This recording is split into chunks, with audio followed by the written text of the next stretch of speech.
everybody, today I'm going to be showing you how to do your tag assignments in your Invisi-Tag app. To start, we're going to open our app and hit Begin. Once we're at the main menu, you're going to go to Setup and input your password so we can get to the Setup menu. We're going to go to the first option, which is Tag Assignment, and if you're on an iOS device, this is when you're going to pull your trigger on your reader and connect to it, but if you're on an Android, you should already be connected, so you don't have to worry about that. So we're going to wait for our device to pop up on here and find our ID that matches the ID on the top of our device, which should be BTIVT406, which it is. Once this is connected, we're going to look at the bottom of the screen and pay attention to two things, which is the read range and the little battery icon.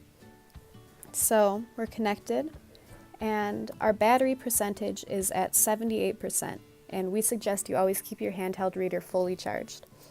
The read range is going to control the signal strength of your handheld reader, so that controls how far or close you want to detect your tags from.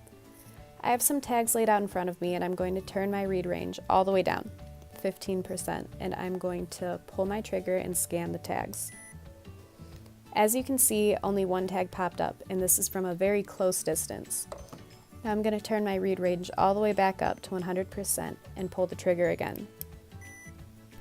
So now that we have all of our tags in our tag assigned list, I can pick a tag to add a description and a name. So in front of me, I have a tag that ends in 5214. So I'm going to find that on this list and select it and give it a name. So I'm going to name this one something more simple. So dehumidifier number 4. Now these names can be as simple or as complex as you want them to be. So it can just be the name of your asset, or you can include the make, the model, the serial number, whatever you need to describe.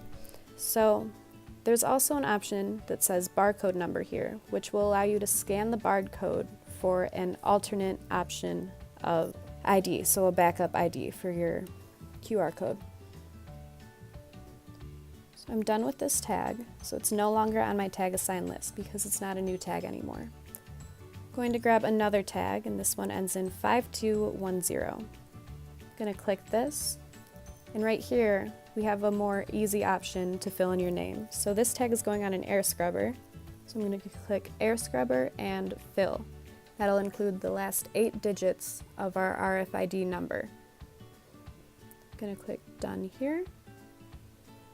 Now this tag ends in 9352, so this one I'm going to give a more complex name. I'm going to name this air mover number 27, say serial number 123456, Steel Phoenix. This one's more descriptive. I'm done with this one, and it's no longer on the tag assigned list. This is how simple and easy it is to assign your tags with the Invisi-Tag app.